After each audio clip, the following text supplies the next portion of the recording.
मानसी, पहले तो आपको हैप्पी धनतेरस और आपके सभी टीम मेंबर्स को भी और जी बिजनेस के सारे व्यूअर्स को।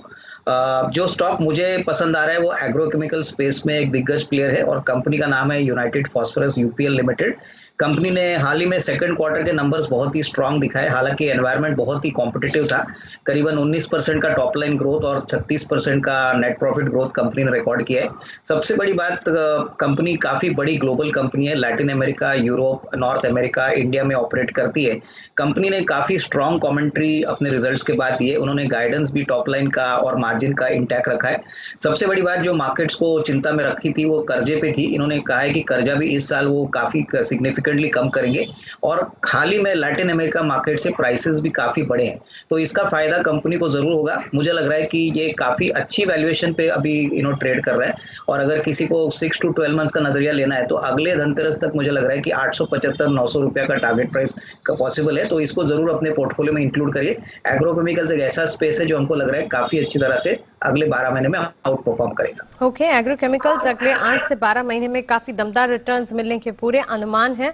यूनाइटेड फॉस्फोरस यूपीएल लिमिटेड, इसमें खरीदारी की राय 1 साल के लिए विनाश जी की पसंद 900 तक के टारगेट्स यहां पर देखे जा सकते हैं। 716 के लेवल्स के आसपास ये ट्रेड कर रहा है और 1 साल तक का नजरिया आप बनाकर चल सकते हैं पोर्टफोलियो में रखने वाला ये एक स्टॉक। दूसरा शेयर हमारा कंजम्पशन स्पेस में है और एक लिकर कंपनी है जिसका नाम है एसोसिएटेड अल्कोहल और ब्रेवरीज।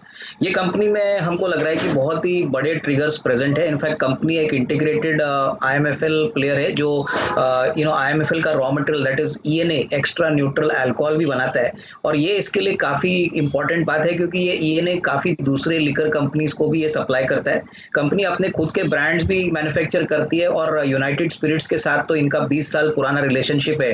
काफी उनके ब्रांड्स वो स्टेट ऑफ मध्य प्रदेश और केरला में ये डिस्ट्रीब्यूट करते हैं।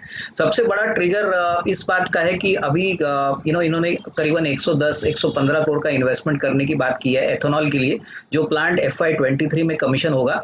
और सबसे बड़ी बात, कंपनी बिल्कुल कर्जा मुक्त है। कंपनी के पास करीबन 80 करोड़ की कैश है और मुश्किल से 10 करोड़ की डेट है। हमको लग रहा है कि ऐसे बैलेंस शीट को अगर हम दूसरे लिकर कंपनीज के मुकाबले में कंपेयर करें तो बहुत ही सस्ती वैल्यूएशन पे चल रहा है। करीबन 13-14 का पी पे FY22 पे चल रहा है और FY23 को देखिए तो करीबन 12 के पी पे मिल रहा है। सबसे बड़ी बात हमको लग रहा है कि करीबन 35 रुपए की अर्निंग इस साल करंटली कंपनी अर्न करेगी और उसके बाद 40-41 रुपया की ईपीएस आने की उम्मीद रहेगी। तो इस पॉइंट ऑफ व्यू से मुझे लग रहा है कि निवेशकों को इस स्टॉक को जरूर देखना चाहिए। 18 करोड़ की छोटी इक्विटी है और return on equity, return on capital employed देखे तो करीबन 20-22% का ROC ROE कंसिस्टेंटली इन्होंने मेंटेन किया है। तो मुझे लग रहा है कि इस लेवल से खरीदना चाहिए। करीबन 670-675 का टारगेट अगले धनतेरस तक आना चाहिए। तो ये वैल्यू पिक मेरी तरफ से। Associated alcohol and breweries consumption space एक स्टॉक आपके लिए 12 महीने का नजरिया 675 के टारगेट्स को ध्यान में रखते हुए यहां पर एक बार खरीदारी का मन बनाकर आप चल सकते हैं। मानसी, जो तीसरा और आखिरी शेयर मेरी तरफ से है वो बेसिकली एक केमिकल कंपनी का है और कंपनी का नाम है गुजरात हेवी केमिकल्स लिमिटेड। ये कंट्री की सेकंड लार्जेस्ट सोडा ऐश बनाने वाली कंपनी है, करीबन 25% मार्केट शेयर कमांड करती है। इस कंपनी का जो प्रोडक्ट है वो ज्यादातर लोग समझते हैं कि कमोडिटी बिजनेस है, लेकिन हमने देखा है कि जिस प्रकार के यूजर सेगमेंट्स में ग्रोथ आ रही है, जैसे कि डिटर्जेंट्स है, ग्लास है, ऑटोमोटिव है, HPC सेगमेंट है, यहाँ पे काफी बेहतरीन ग्रोथ हमने पिछले 6 से 12 महीने में देखी है। और सबसे बड़ी बात, इस कंपनी के पास सिग्निफिकेंट प्राइसिंग पावर है। पिछले 3-4 महीने में सोडा ऐश की कीमतें करीबन 15% से बढ़ी है। और सबसे बड़ी बात, कंपनी का जो बिजनेस मॉडल है वो बहुत ही प्रॉफिटेबल है, करीबन 25 या 30% के इबिटा मार्जिन पे ये काम करती है। हाल ही में कंपनी ने अपना टेक्सटाइल बिजनेस को भी डीमर्ज करने की बात करी है ताकि ज्यादा वैल्यू अनलॉकिंग शेयर होल्डर्स को मिले।